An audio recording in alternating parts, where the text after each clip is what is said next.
So we got a 2004 Hyundai Sante Fe that the alternator needs to be fixed.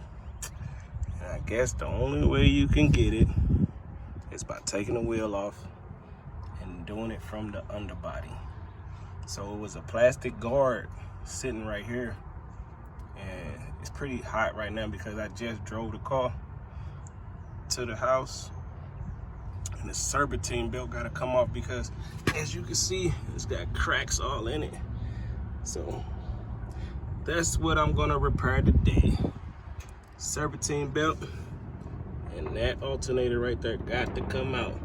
So if you want to see how I do it, stay tuned and let's go. Because as you can see, on top of the car, you cannot get to that alternator, which is right down there. It's right in there, man. And you cannot, it is skinny. All these wires and hoses and stuff is connected. You cannot get your hand or nothing down there.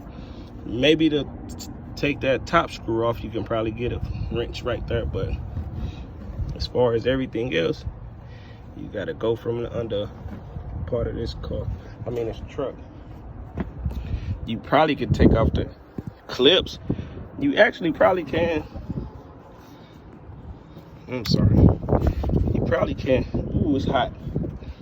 Let's not stick my hand, but you probably can get that wire off, and then you probably can stick a wrench and get the back of that bolt off.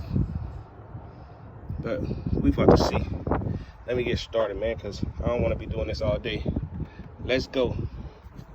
So we got the first belt off, which you got to unloosen this tensioner there, bolt right there, which is a 14 millimeter, and that's 14 millimeter. Then it slides up and down, and it loosen up the belt.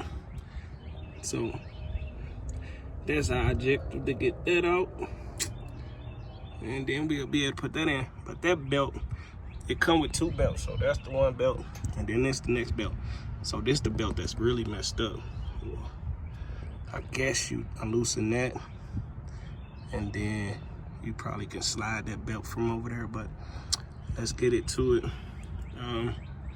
I'll let y'all know in a second, man, what it happened. Okay, as you can see, this is not a pretty job. Boy, this shit is fucked up. You gotta pull off the little shield that go down here, take the compressor off, all that just to get up there, because this stuff got to come out before that could come down. That's crazy.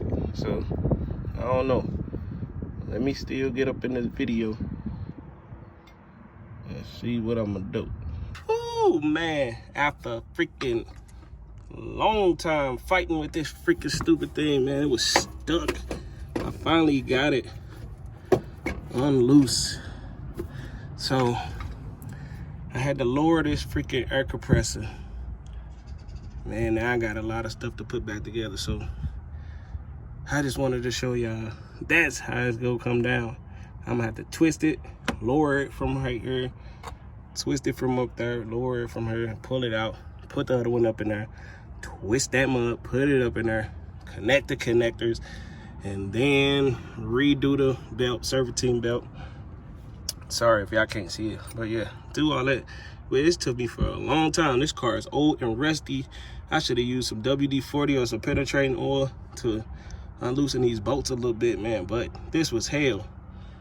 So if y'all got this vehicle, man, and y'all trying to do this alternator, have patience, because this shit is gonna take a while.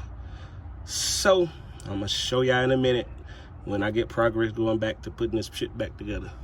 Excuse my language, but this car's frustrating. Finally got that raggedy son of a bitch out.